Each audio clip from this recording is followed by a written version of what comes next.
Naghahanap ka ng budgetarian na motorsiklo, magaan, madaling dalhin, madaling isingit-singit sa traffic. Higit sa lahat, mababa lang din ang maintenance dahil 115cc lang. Hawigan din at pormahan din ng Sniper 155. Ito ang Vega Force 115 Fi. Bakit mo kukunin ngayon 2024? Tara, pag-usapan natin yan.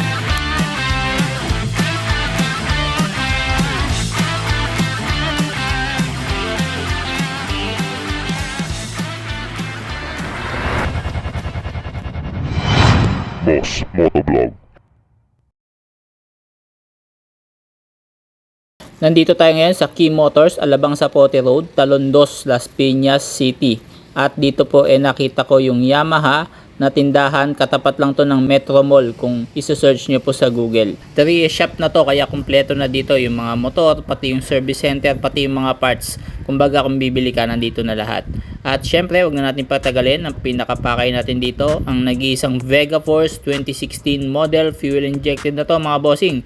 At ito po isa sa mga rare item na nakita natin sa pag-iikot-ikot natin sa mga kasa. Yung mga ganitong item na rare ay hindi mo na po makikita, bihira na lang po yan. Kagaya nito, nag-iisa na lang dito sa Key Motors. Discontinue na ito, 2016 pa, pinalitan ng Yamaha site, pero sa kasamaang palad, discontinue na rin yon. At ang makina ngayon nito ay nasa VG1 na po. Bagong disenyo, retro style na pwede mong isabak sa on and off road, light off roads kumbaga. Pero ito, yung mga ganito, wala na po. Kumbaga, yung forma nito para siyang Sniper 155, ano? So, kumbaga, ito po kasi yung pantapat dati ng Yamaha sa Honda Wave, Suzuki Smash, at syempre, iba pang mga China brands na napakababa lang ng price point. Isa sa mga dahilan kaya na-discontinue na itong Vega Force ay dahil na rin sa napakababang benta na nakatamo nito. Kumbaga, hindi siya kayang sumabay sa market. Kaya, napilitan silang gawing Yamaha site. Pero sa kasamaang palad na naman na-discontinue na rin po ang Yamaha site.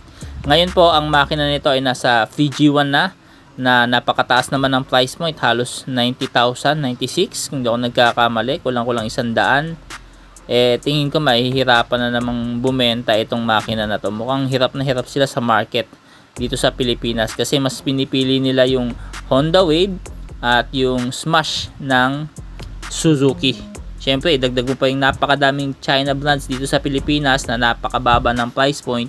Kaya naman nadidiscontinue ang isang motor.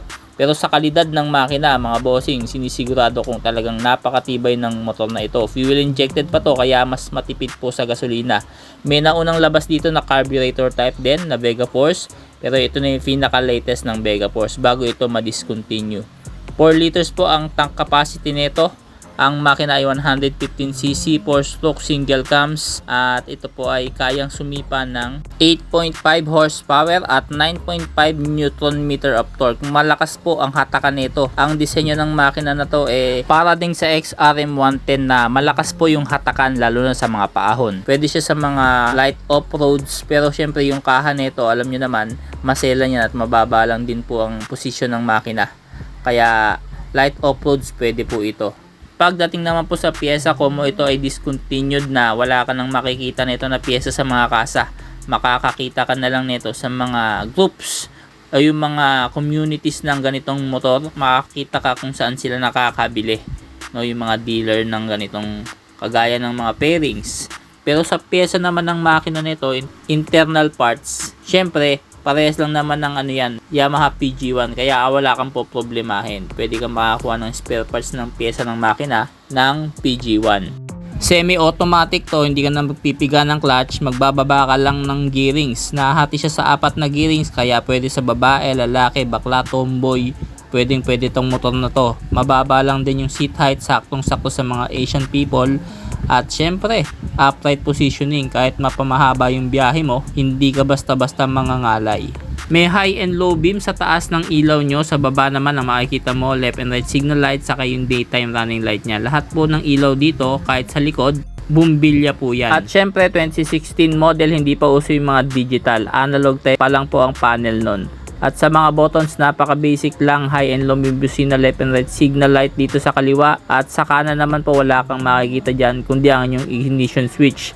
may switch ka na sa ignition dito sa may kanan, meron ka ding D-pad jack. So pwede kang mamadjack, pwede kang mag-push button. Simple lang ang susian, may shutter key at may traditional na susi, pwede mo ring i-lock. Naka-disc brake ang harapang gulong na may single fat caliper 17 at pwede mong i-tubeless. Drum brake naman sa likod 17, pwede mo ring i-tubeless yan. Kung dito sa Pilipinas, discontinue na ito, pero sa ibang bansa po mga boss, wag ka, napakadaming kulay pang inilabas. Meron silang 2024 model nito na Vega Force.